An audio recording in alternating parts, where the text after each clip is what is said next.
And Margaret and I were watching a Netflix show, K Foodie Meets J Foodie, I think. And it's a Japanese and Korean guy that like food a lot, and they go to fancy restaurants and eat their things and tell you how delicious it is and how much you want to be there. And they went to this restaurant that's famous for serving cheesecake, not the factory. And it's this place in Japan. It has it's got like 4 seats in it. It's got a beautiful view of like a valley of trees and stuff. It's gorgeous. And I can't remember what the price per slice of cheesecake was, but I think it was around like $46 for a slice. Anyways, it looked really great. And it gave me the idea of like, because Cameron also mentioned that his favorite dessert was cheesecake. And I was thinking, man, it'd be pretty easy to make a very tasty, not sweetened cheesecake. I'm thinking mascarpone, because that's what you make. Oh, what a great idea. I wasn't thinking about that. Well, I think that's what you make. That's often what you make cheesecake with. Oh, well, not in the Americas. Okay. Here it's just cream cheese. Oh yeah, I mean that's also very very much an option. But like peanut butter? I was thinking cashew butter.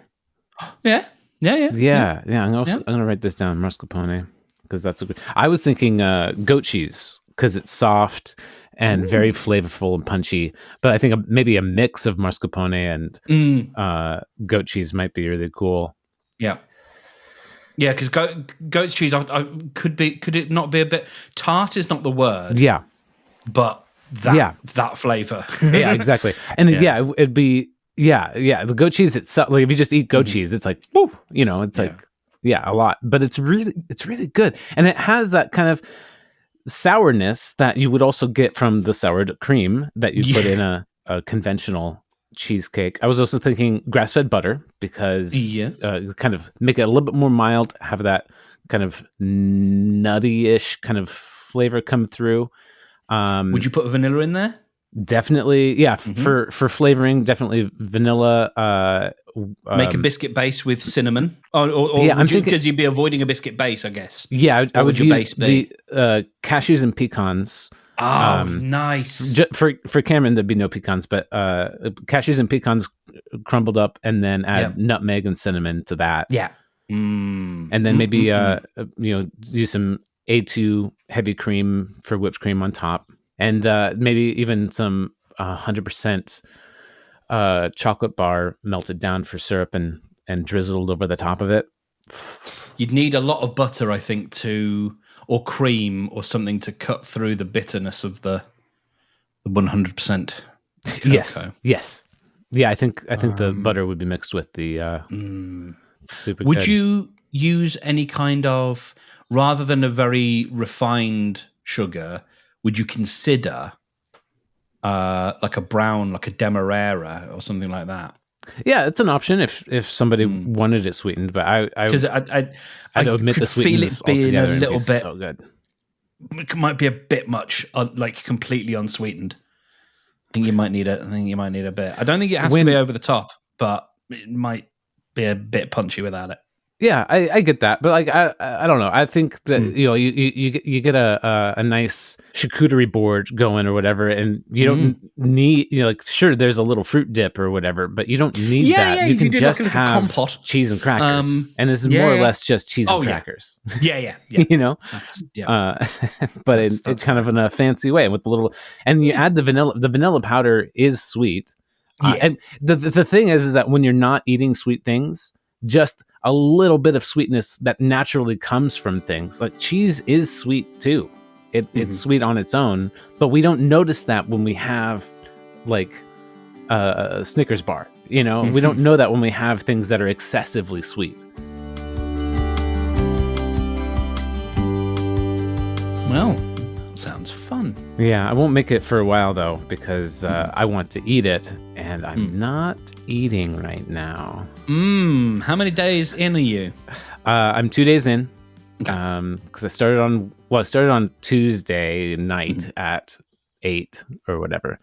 But yeah, for for Lent, I started a fast, starting Ash Wednesday, and because Jesus fasted for 40 days, I'm gonna try out fasting for 40 days. Mm-hmm. So you sent a waffle about it, and it didn't come. Your part one didn't come through, so I don't know. That's weird. Yeah, what your thoughts are on that? But you, Well, my you had thoughts thumbs aren't up. much more than what I already sent, which is don't do this. Don't do that. Yeah, So I don't approve of this. Why don't you approve? What's the worst that could happen? No, I mean, I know the worst that can happen is you won't let it go that far, but also you just you know what it is. And I realized this on Wednesday. You broke, and I understand it's not necessarily your rule, but it's definitely my rule.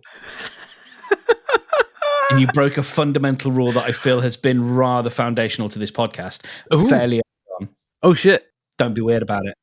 What? You're being weird about it, Brendan. I'm fasting for 40 days. You're being weird about it. See, I don't. I disagree. No, sorry. I'm sorry. You're being weird about it. I disagree. I disagree. As is your prerogative. Yeah. All right. Fair though. Fair. I appreciate the feedback. Yeah. So to me, I would think being weird about it would be like becoming like gaunt or emaciated or putting my health at risk. That I think would be. And you're confident that you're not. Absolutely, because I know.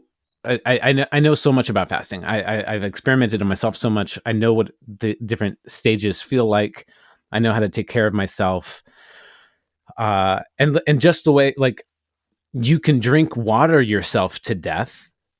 You can fast. Well, I watched like, a sketch about that. I'm not this very morning. Too much of anything is too much. Yeah. Yeah, that's exactly. The definition of too much. Too much water too would be much too much. is always too much. Yes. Yeah. And so that's what it means. Yes. And there's plenty of food around. I'm not actually like going through a desert where there's nothing like I have no options. That would be taking it to an extreme. But like in my I bring my bag with me to work every day. It has 3 water bottles in it. And it also has a bag of beans, a jar of nut butter, and 2 protein. Your jar of nut butter. 2 I'm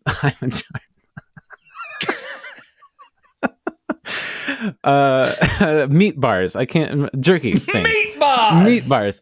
They're more like meat bars than they are like jerky. But anyways, I have if I need to eat, I can at any time, and I'm not going to die. So to me, I'm not being weird about it. I'm being very thoughtful about it and cautious, and yeah.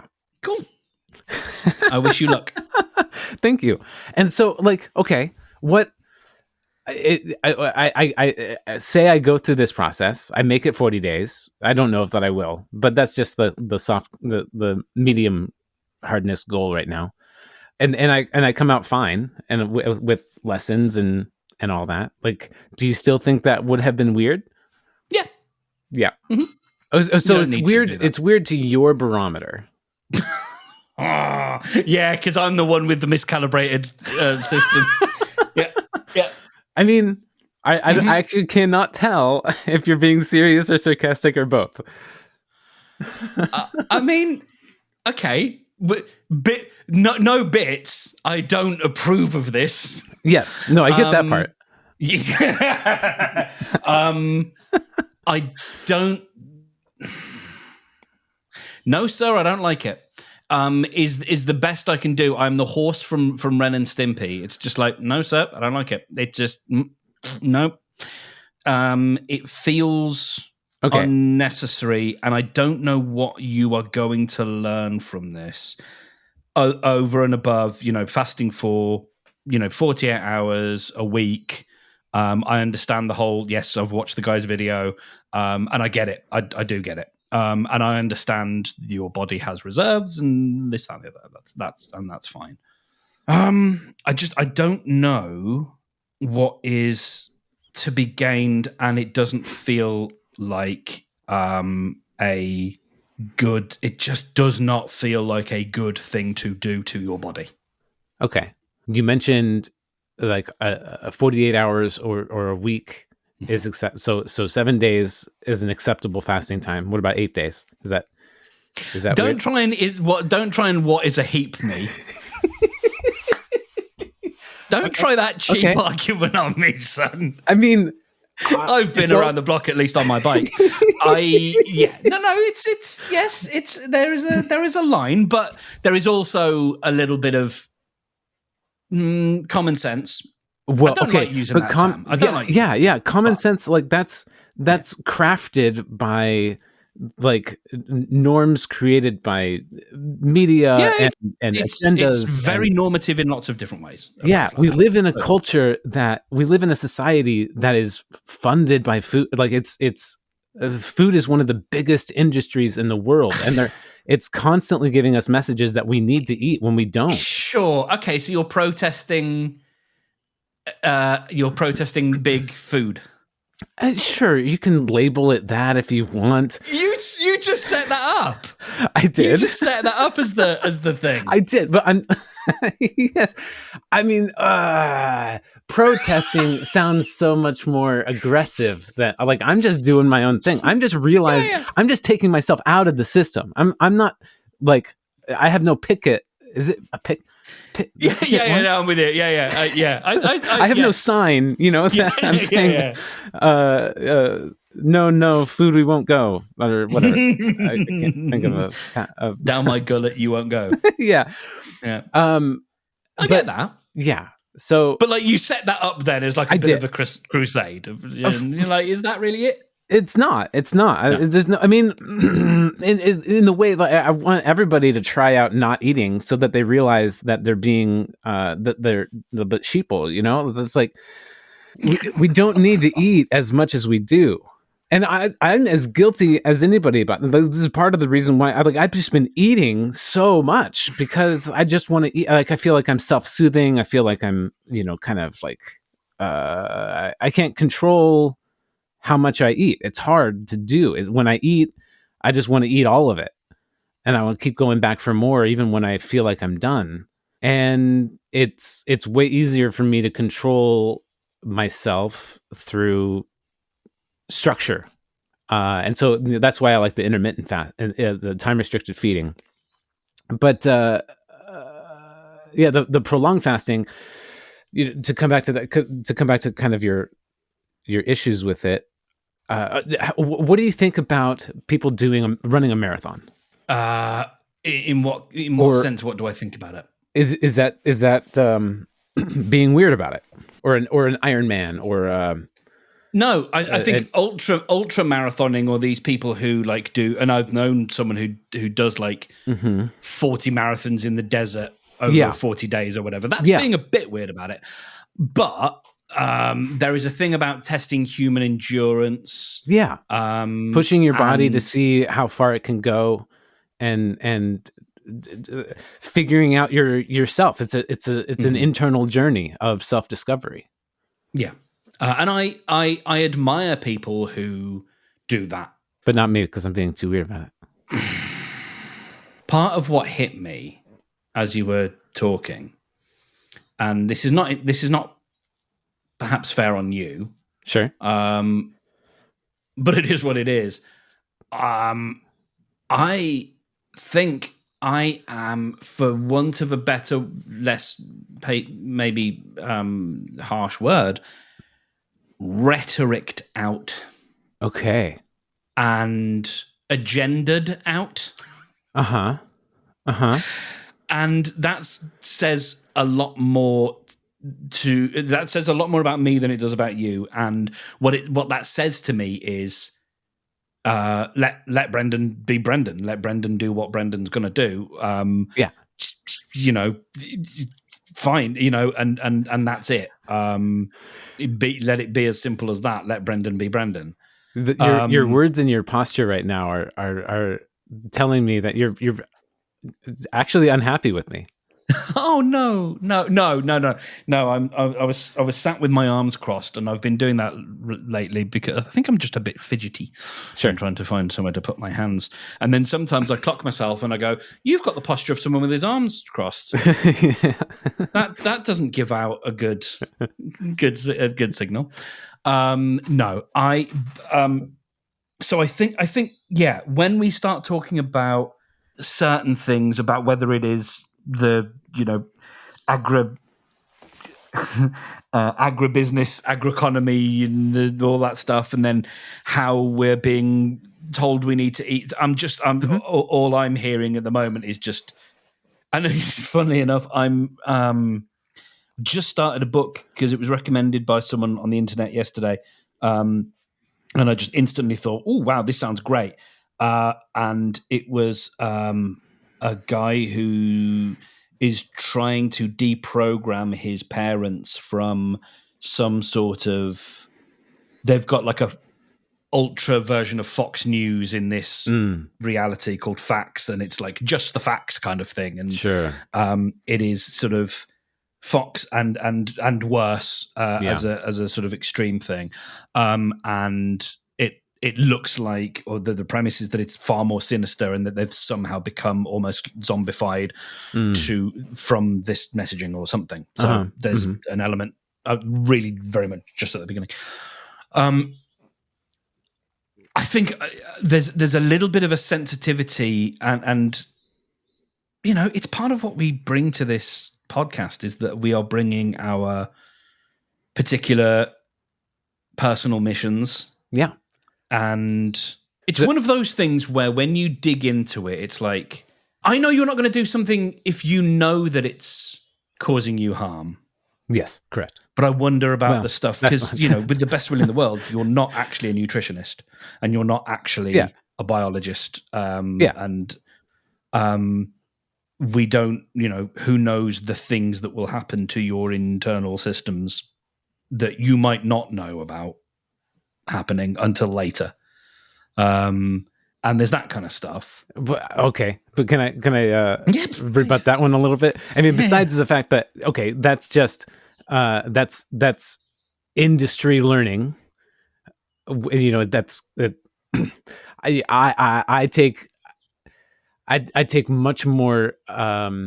Bridge. I'm much more happy with somebody who has learned by experience and by teaching than by um, going to a class or a course or a school and getting For some like sort of 3.5 or 4 certification. years.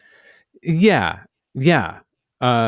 There are. I mean, there's things to learn from that, but then it also like it narrows your focus so much. Like we're reading this book, Oh, Good I think Energy, and exactly the it's opposite. I think mm, if you mm-mm. learn by experience, you're learning by your own experience, and Well, I what you also that's learn. why I also said teaching. Like while you're Sure. and like coaching and being having other the experience of others that you're also learning from because yeah, every Mm. person is different, completely. But the other point I was going to make was that actually you said that I wasn't going to do something that I knew would harm myself, which is not true in my life. Like I have eaten to excess, and that has hurt me greatly. And it's I eat. I'll still eat things occasionally that I know are harmful for me or not the best thing for me.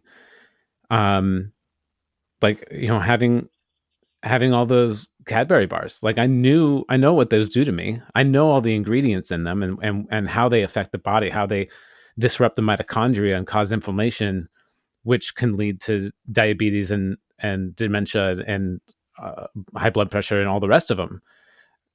But I still wanted the tasty treat from my friend. Like it's and I know I hear you on not wanting to think about the bigger industry picture of it. Uh, It's not that I don't want to hear about it. It's also just I don't. but it's so true. Mm. It's for profit. Like we're just profit making machines out here in the world. We're just a way to get more money from for. Okay. We're just a source. I was thinking yesterday that if someone does something for profit, like that's inherently unequal. Talk me through that. Because so if you're profiting off of something, you're getting more than what you put into it. So you're taking more than, like, it's the profit is the extra. If there was no profit, it would be equal, it would be maintained.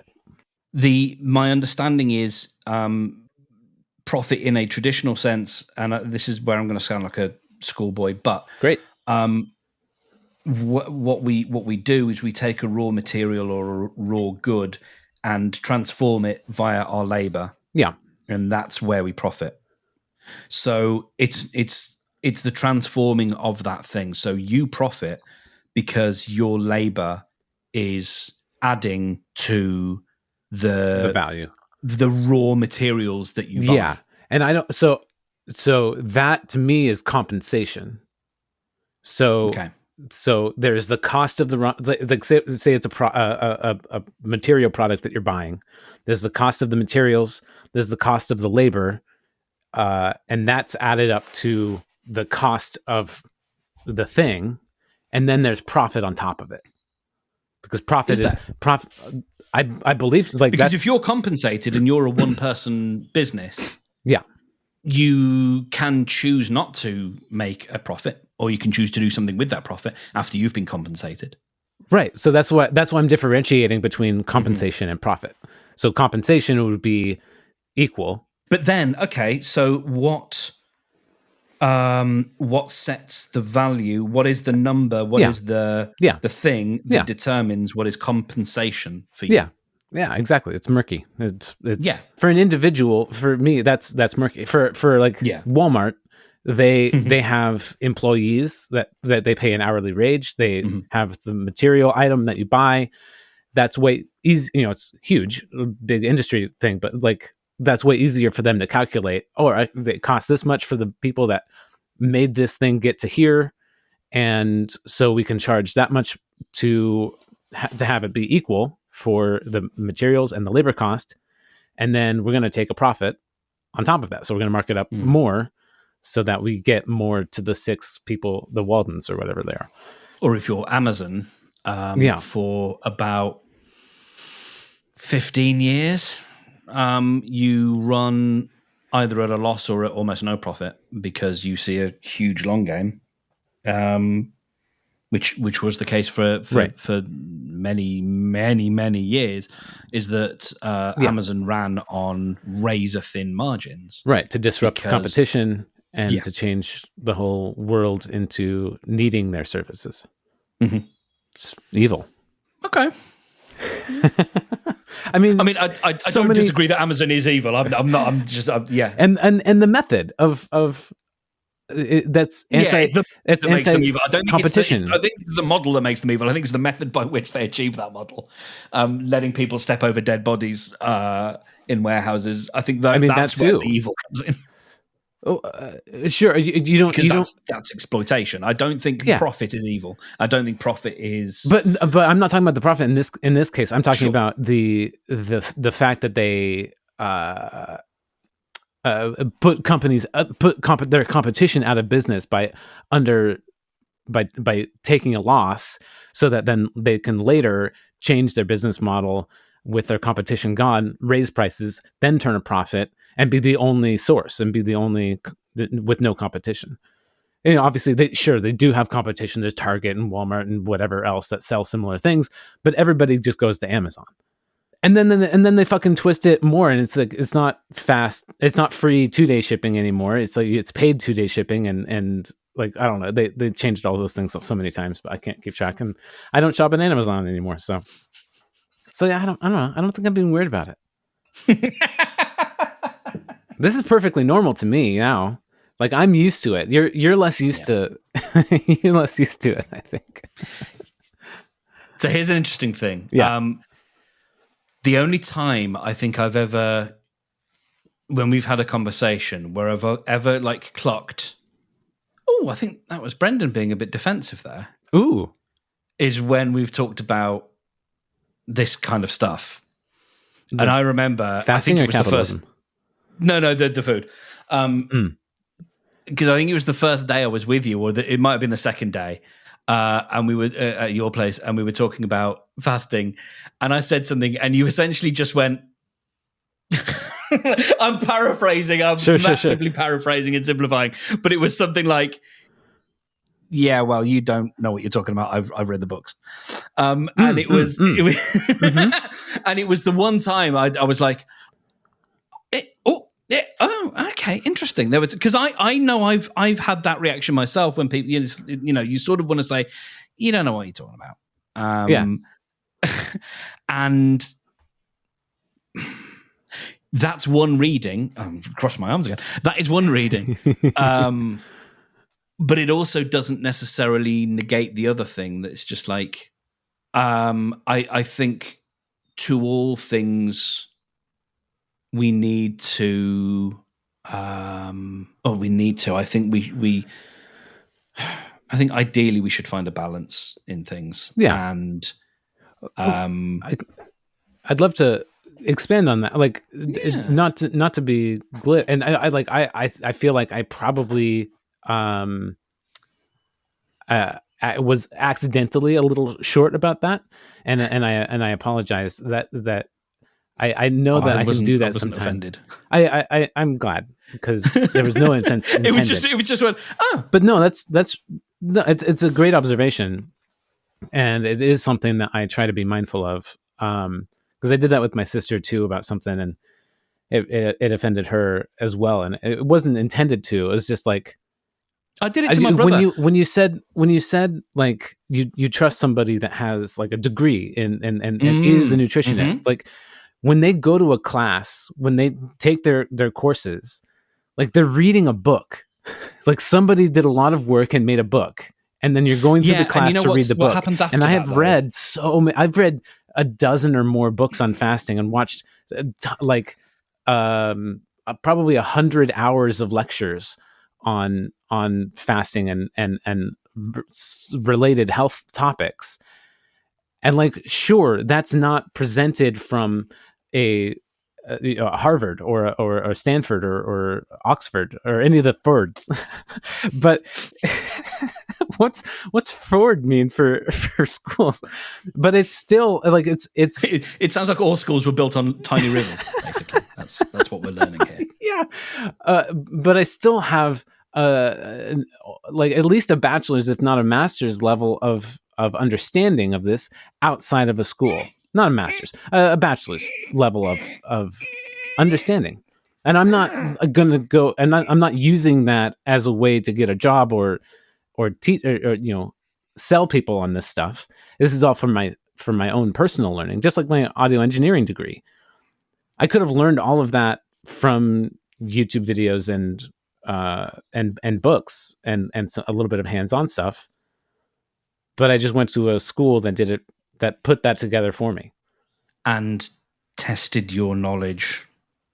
And the other thing is, I think, sure, when there is a difference between, and I'm going to use these words, and I don't mean to diminish one and praise the other, but it's just study versus diving deep into a topic. Let's say, okay, the idea of study means learning things about your topic that actually don't interest you in the slightest, and that you don't necessarily feel are super relevant, but they are pieces of information that are there. Sure. I'm trying to think of a good example, but like, no, I get that. The whole thing about study versus, because when you're reading the books, you're reading an already filtered version of something that is for academia, often the case, because unless you're sort of subscribed to all the academic papers, you're getting the sort of slightly filtered down, I would say, popular science, but that's a little bit more condescending than I mean it to be.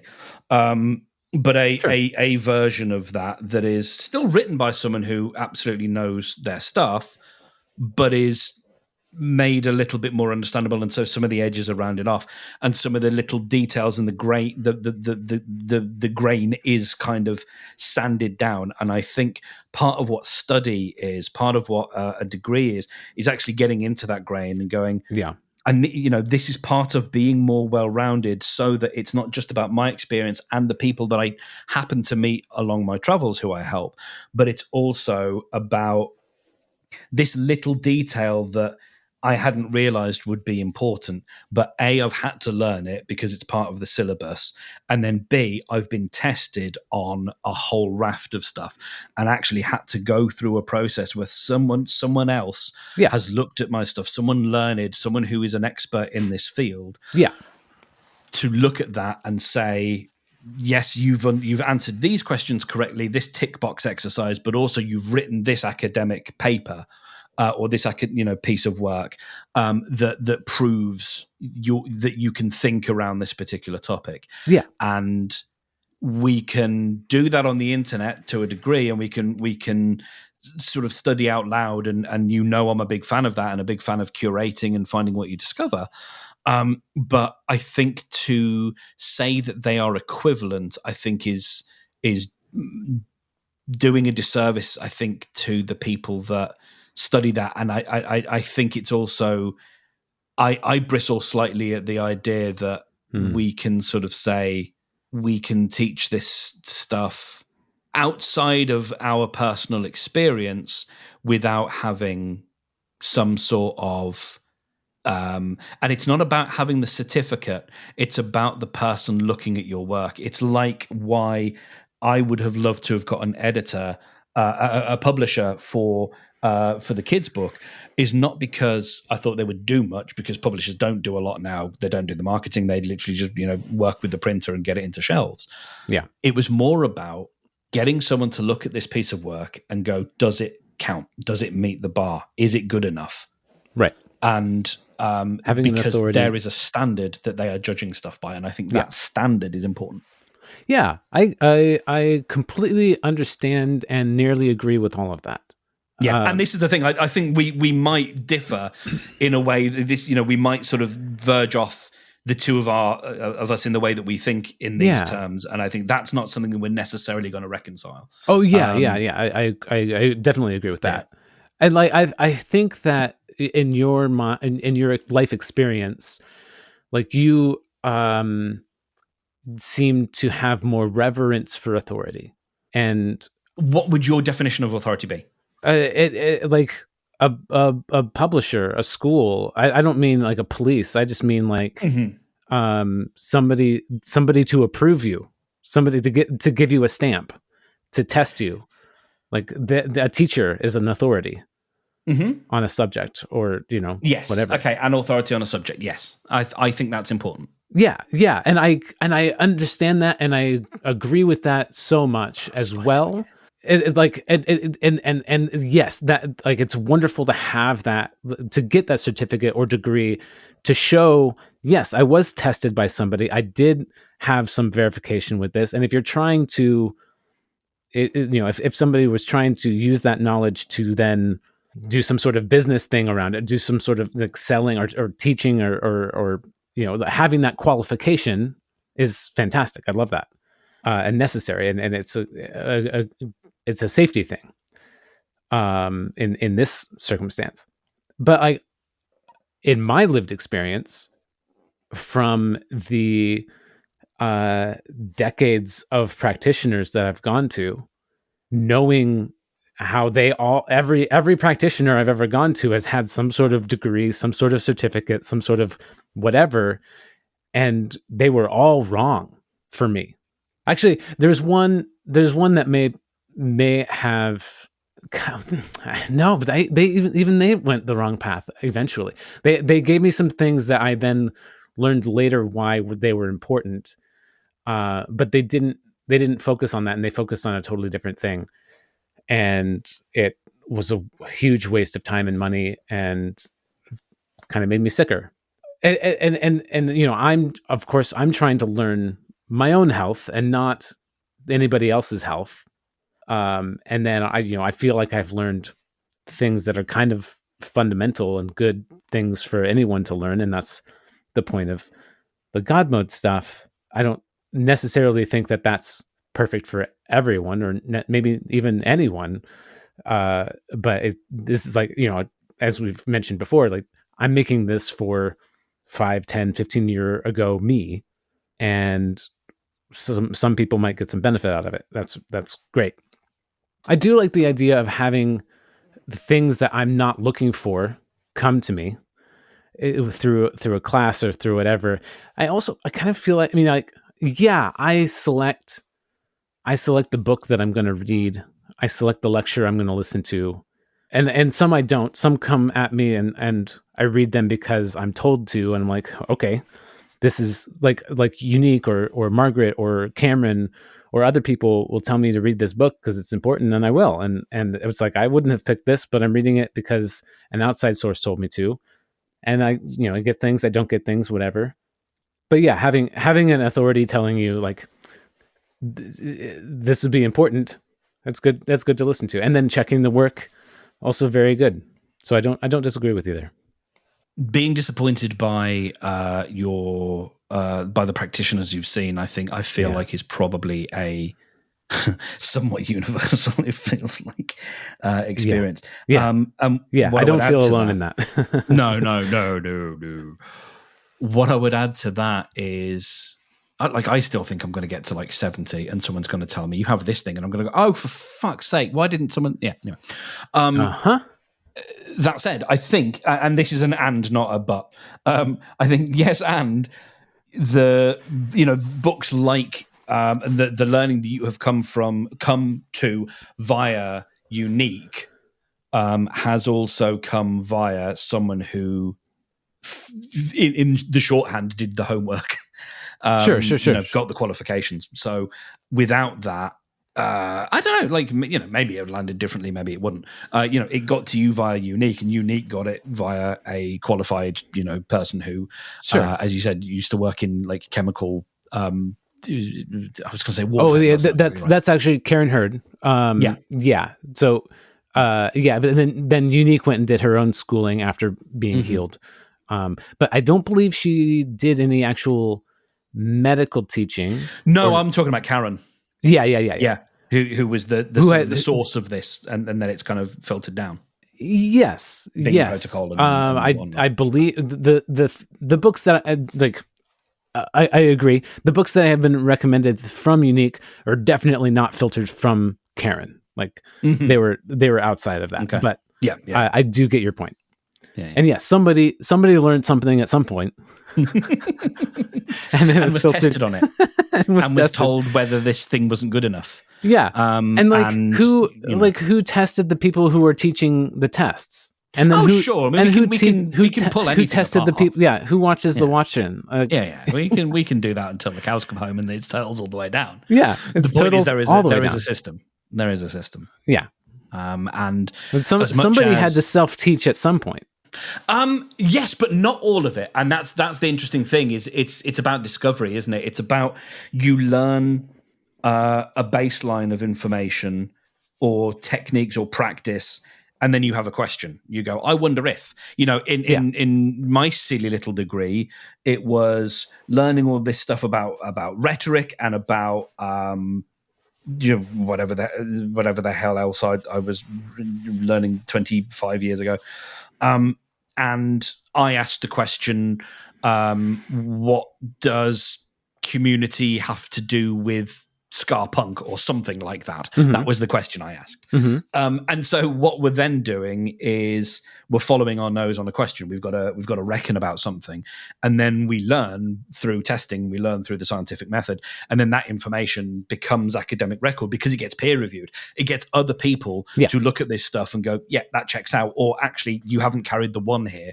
And so it actually gets looked at, and so that's how learning, I think, happens in an institution that then gets passed down. So it is someone going, I wonder what happens if I press this button.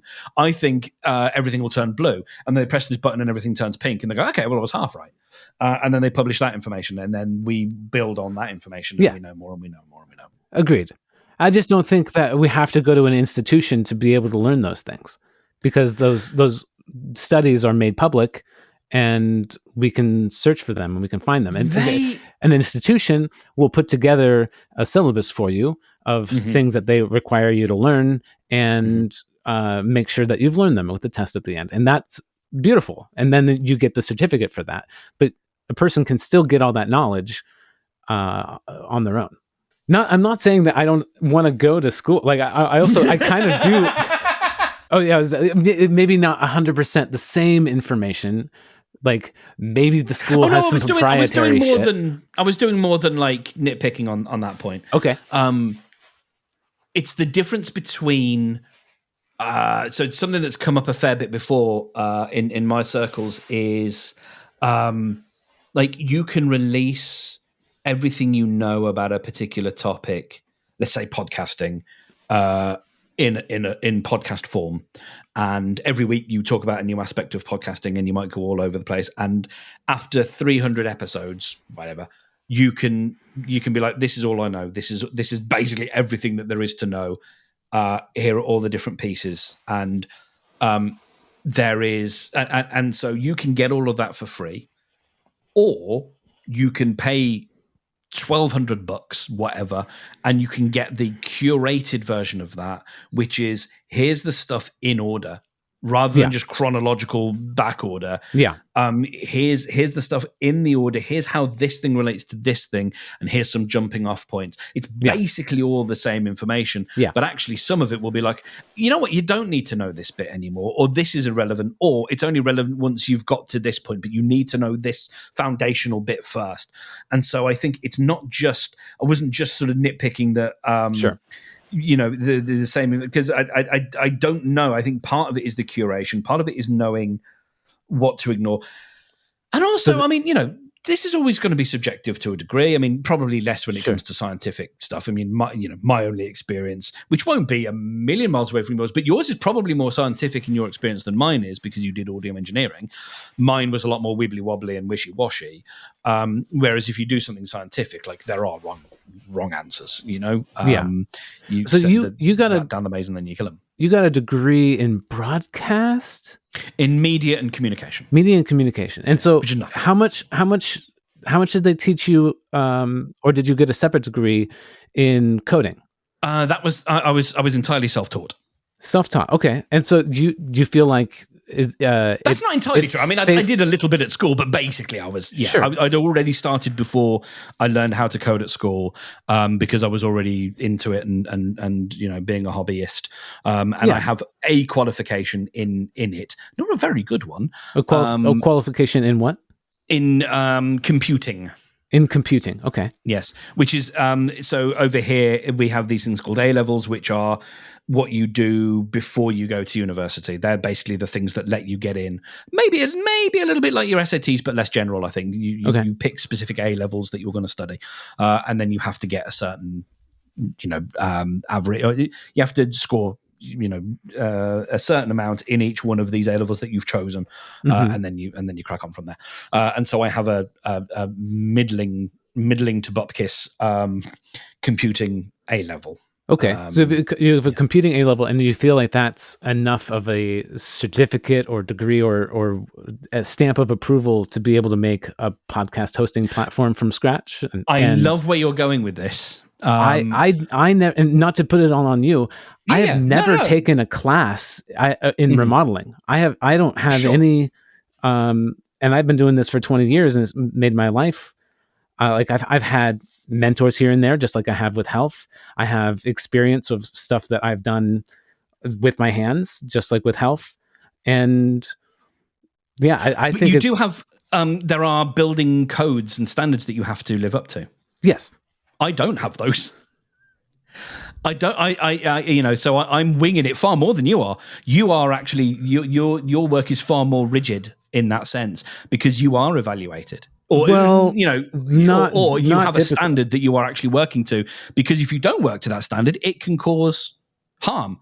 I can't Yes. really cause that much harm by being a shitty coder. I just make things slower. I mean, you could, sure, like that. It's relative. You could cost people money or whatever, and that could it's damage too. But And it depends I could make certain decisions that exposed people's passwords, or I could make certain choices. Yeah. There's dangers, and who's to say what's equivalent? Like I think that's. No, I'm telling you, you're more important in what you do, and you should shut up and sit down and take it. No. I fundamentally disagree. But listen, we're both very clever and very handsome. Yes, that's a given. Equally so. Mm-hmm. But yeah, like I've been to trade shows where they've put on like class, like 1 hour instructional classes or whatever on this topic and that, weatherproofing and drywall and whatever. And then when presented with a project, I will look up on my own without any guidance. I will just search for codes or search for what people typically do. But I don't get checked on my work. Like if there's a permit pulled, there will be an inspection, and inspections are fucking joke. But only the permitted ones get checked. Yeah, everything else doesn't. Yeah. And so it's very, very similar in to me in this regard of what I'm doing with health. And maybe that's me learning a bad example from myself. With equaling health with the health of a house. I don't know. Yeah. So to me, this gets to something where I've been uncomfortable myself with, like whenever I've thought about doing anything like coachy, more taking it more seriously. I have thought about the course of study for that, because it's and someone pulled me up on it and said, listen, you don't need the certificate to say you're a valid. I was like, not about the certificate.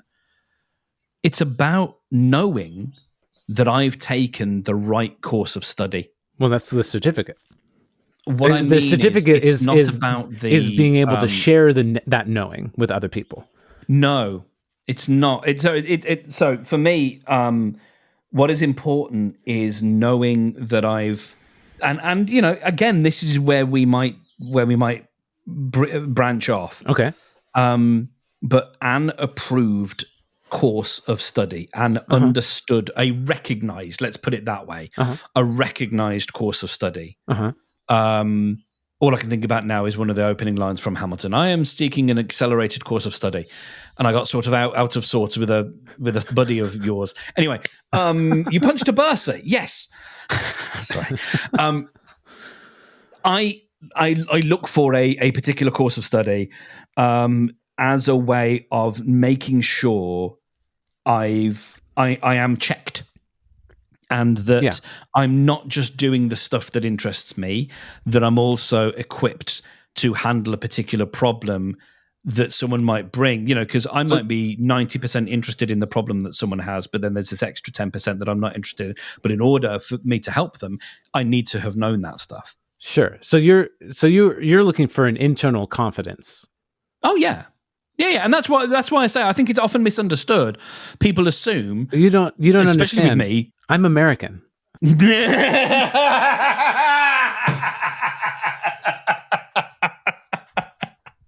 No, I mean, the guy's not wrong. He says, "Oh man." I feel bad for derailing you, because I feel like we're having a good point, but I think you made that point quite well. Yeah. And that's like I said. I think it is often misconstrued as, "Oh, Mark wants the approval." It's like, it's not really that. It's not. It's great to have a badge on your website or wherever but what the badge says is you did the homework and someone checked. It's the same thing as getting the book published. It's you did the homework and someone checked and someone said that counts. Yeah, this is why there is validity and value in that. Yeah. over and above an extrinsic. Over and above an Extrinsic. extrinsic. I watched that last night because I've been going through Fry and Laurie. I finally downloaded all the episodes. Yeah, Nice. there is that. Much more than the extrinsic value. It is the intrinsic thing of knowing. And yes, I can demonstrate that I did the work, but it's knowing that I did the work and feeling a lot more confident that I'm not going to fuck it up. Yeah. And Because this I is can why, look back and go, you did the study. Yeah, for sure. And that makes complete sense. And this is why I don't feel proud of my Best of the Rose City award winning, because it was a social campaign. It was friends and family and people that like me. I get you. To get that, like, yeah, it was. There were some clients that voted, but it was just people that like me.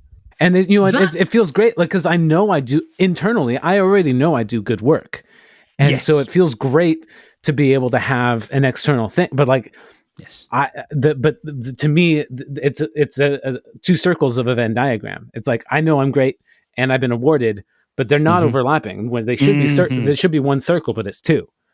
So it feels kind of false. But I think that's how I felt about Podient. I was supremely in a world where I am not a particularly confident man. I was always pretty confident in Podient. Yeah. And I was confident it was fucking dope, dude. Because it was fucking dope.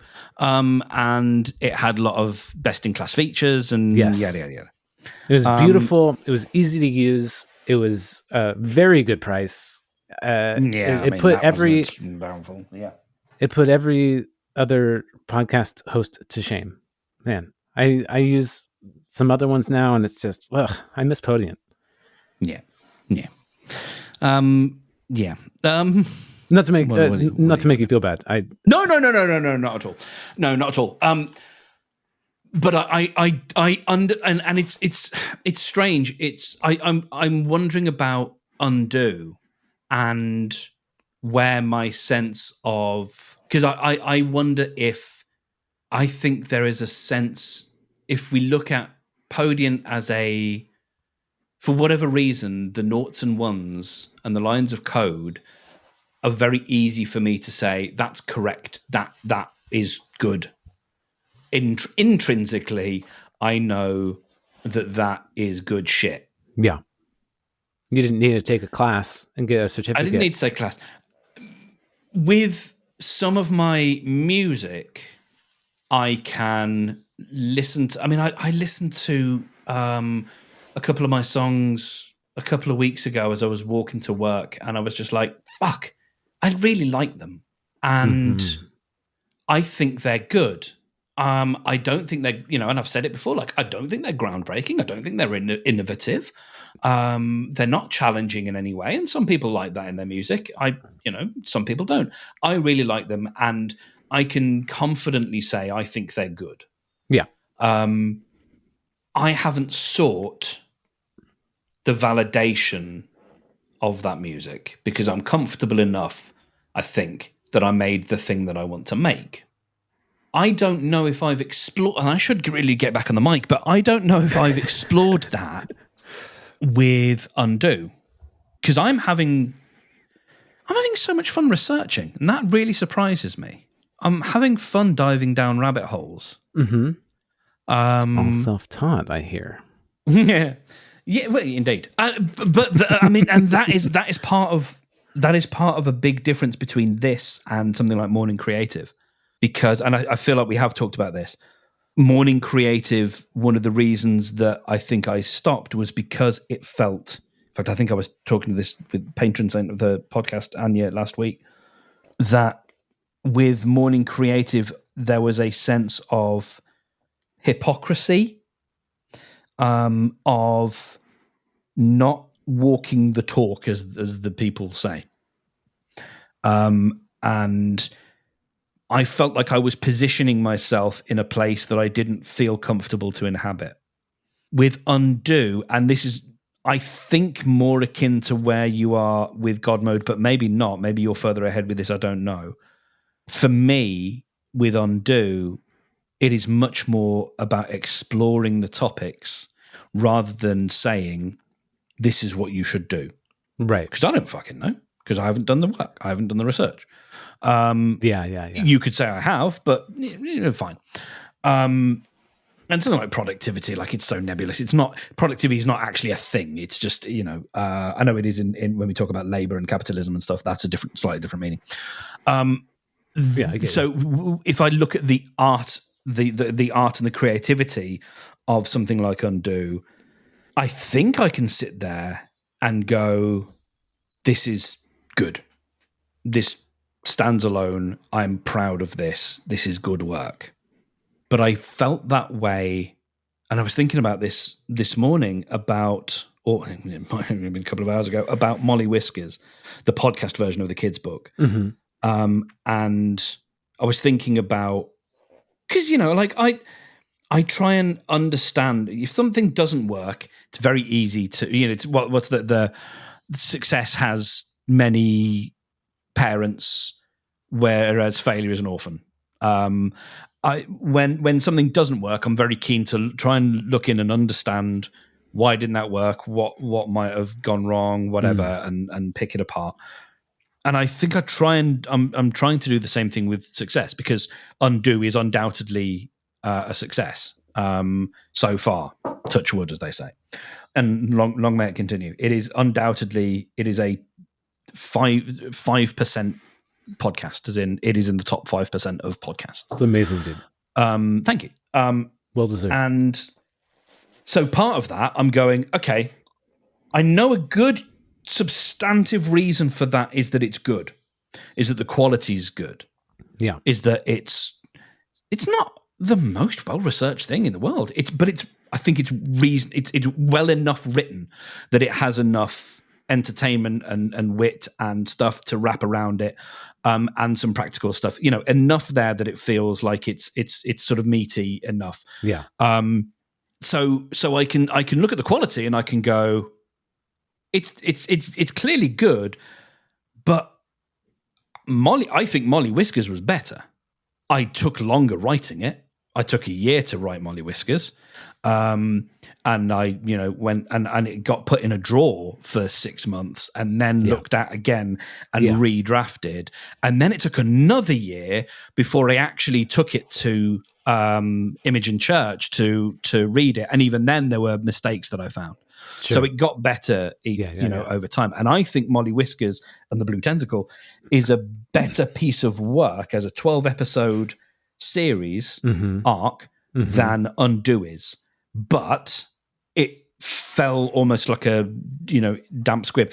And we can analyze that, and I can say, is it because I didn't start in media res? Is it because I didn't, and there are always, whatever. But I find that stuff interesting because it's not always to do with the quality of the work. There's a lot of other stuff that's got to go in. Sure. I completely understand where you're coming from. It feels a little bit apples and oranges, not only because it's fiction and nonfiction. Yeah, sure. But you've raised the bar with both of them. You're at the high level. Like, you deserve the accolades for Undo because it's just as good in a different way than Molly Whiskers. I'm not actually sure what you think. Like, I don't know. Undo is so clever and so funny. And so, it's also written for an adult and not for a child. And so I'm more of the audience for Undo. So that's entering into it. I mean, this is also where, a degree of where we go back to the previous thing of having someone check the work, because do you feel like it's better because it was checked by somebody else? Maybe you have a peer review process before you publish an Undo episode. No, because where I'm going with that is okay. Molly Whiskers didn't have that either. And I'm sorry. I thought you said you took it to a publisher or something. You took it to a... No, I actually didn't. I would have liked to have taken it to a publisher. Yeah. But I never did. Well, you just mentioned that you took it to someplace after. Imogen Church, who was the narrator for the podcast version. Okay. So yeah. So their narrator gave you more tweaks. No, she didn't. It was just by the process of, I think actually I got a couple of bits back from her, and then I was like, did she why did she say that? Because you wrote those words, my dude. Yeah. You need to write the words different. Okay. Yeah. So by process of just hearing someone else say the words, I was like, oh no, those words are wrong words. Okay. So you need to drop your script into a text to speech algorithm and have it read it back to you. Like, oh, is that what I wrote? Yeah. And this is the very difficult thing where Molly Whiskers might actually be an uneven bag of shite, but much like Podient, I'm pretty confident that it's good. That confidence should, much like an American's, might be founded on nothing but but piss and vinegar. And a sense of national supremacy. We invented that, and then we exported it over to America. Yeah. And then we took it and ran with it. We love this juice. Excelled with it. Yeah. Australia was just a test version of you, and then you perfected it. Because the difficulty that Molly Whiskers always had was, who the fuck is it for? Yeah. Because it's ostensibly for kids, but and I'm trying to explain adult concepts to kids, or stuff that might help them as they get a little bit older. I mean, even silly stuff like mildly conspiratorial stuff, like there's a point where the narrator says, who, or is it whom? Don't worry about it. No one ever knows. And it's like, it's stuff like that. That's just, when you grow up, you just sort of go, it doesn't matter. No one knows. It's the second unknown person, unknown noun in a sentence, in a clause. Yep. Yep. Mm-hmm. Is the whom. The second they get the M. The second you get the M, correct me if I'm wrong. Go Hawks. No, I'm not done. It's entirely possible that someone would look at Molly Whiskers and go, this ain't a book for kids. Sure. In a sense, what I think it is a book for adults that have a kid brain. It's a book for kidults. And I'm actually completely fine with that if that's what it ends up being, and I kind of think that would be lovely for it to be a thing. Like, it's sort of there's a great comfort in that. There is a bunch, there is a generation of man babies and women babies who are walking the earth and drawing complete salaries that are children, and some of them are about 30, but they're still kids, because that's possibly that's a good way of escaping the whole everything, is to enjoy things that a kid would enjoy. And so there's absolute value, I think, in this thing finding and I think it could find an audience as like grown-ups who kind of want to retain a little bit of that kid aspect, but also it's not going to harm a kid if they read it. There's no boobs in it. No one gets stabbed to death. It's kind of cozy enough. Yeah, and boobs don't harm kids. That's where they get the milk. That's boobs don't kill children. It's the adults that make boobs problematic. Fucking adults. It's the adults that make boobs. Okay.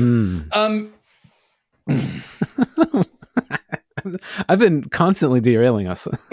I don't know if there are ever rails. I think the point that I'm making is my sense that Molly Whiskers is good comes from an intrinsic place. Yes. Which is because wonderful. I made the thing that I wanted to make. Amazing. And I haven't stopped to ask whether that's the case with Undo. Not that I'm questioning it, but an unexamined life is not worth living. I haven't sort of stopped yet to that voice that you gave with that quote. Yeah. It's just sometimes, if a quote is written in italics, in italics, you sort of have to say a slightly dismissive voice. Oh my god. This episode will never air. Oh no, this is the best one yet. We're getting kind of fighty and we feisty. can I like save it. I know, I love it. Like how spiky we got at the beginning and how just like cozy this is now. That's a sign of a good friendship. We can still snuggle. Yeah, man. I don't know. Like, it does speak to a lot of what we're talking about, but there's a difference between, like I said, I've caused inconvenience to people. How dare you? I know, through mistakes or carelessness or rushing or whatever. Yeah. Whether it's in my code or whatever. And for the most part, that's the most damage I can do is inconvenience. Sure. So if we're going to bring it back around again, that's where, whether we call it extrinsic validation, is useful because, again, it is that second pair of eyes. Now, we don't need that to tell us that we're a good boy or a good girl or a good they them. That can come actually if you do the work and you're proud of it. And I think both of us are living proof of that. Yeah. But I think there is also work where if you are going to touch another human being and affect their life, I think that's the correct one. Nobody knows. Nobody knows. It could be either one. Nobody knows. Yeah. because I might be giving people prompts of stuff that they could do with their body. It needs external validation of some sort of. I think for you, authoritative proof. The reason I've never questioned it or bristled against it is because you can cite your sources. Yeah. And this is, my Western, I won't say bias because that's maybe being a little bit trite, but my Western worldview would put certain, like, I know, and okay, this is bias and that's fine, I'll call it out. I know that I would put much more stock in an institution of learning putting a stamp of approval on a particular idea or philosophy, and I have reverence for, let's say, an Eastern philosophy or a native First Nations peoples. Sorry, you know what I mean. Yeah. Wisdom, but my bias says yes. Okay, that's good and worth trying, but there is always that leaning towards the rigor and the rigor of scientific whatever. Yeah. And it's perfectly valid and reasonable to say you're talking about rigor of stuff that has maybe been tried for a couple of 100 years, whilst over here there are tribes that have been doing the same thing successfully for thousands of years potentially, and yet you're trusting the more modern, less and so tested, completely able to call that bias out. Yeah, and also like we get all this information that is wrong from this 100-year-old industry. Or even 50, 60 years old, as your man was saying, with the biased studies that didn't even take women into account when they were talking about fat and cholesterol and various other things. Yeah. And that's exactly that. Whenever I'm trying to call out capitalism and the medical industry and the food industry, like this is what I'm saying. It's like, yes, I am ingrained in it too. I feel that subconscious pull to believe them because I've been trained to. I'm brought up in it, and I'm saying it to other people so that I can keep reminding myself that they're not as trustworthy as they appear. They don't have all the answers. They just American confidently say that they do. And I like the use of American as a verb. Yeah, I mean it's just American. Yeah, it's a sales tactic. They're salespeople. They want money. They want profit. The evil of profit. We could, you know what? Let's not open that particular can of worms this week. That's a can that we can, because there's worms in there that I'd love to have a little dance with. Great. We'll take notes for next week. We can table that for next week. And as always, correct me if I'm wrong. Worms.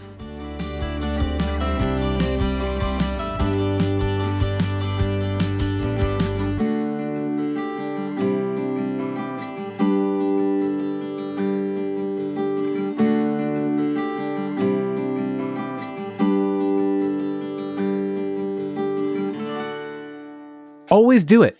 Always correct me. Like, tell me. I want to know, and I will rebut. But I want to know. It's not just a catchphrase. I want to improve. I want to be better. Unlike these fucking people at the top, we've got to tear them down. What's the email address again? convergencepod@icloud.com.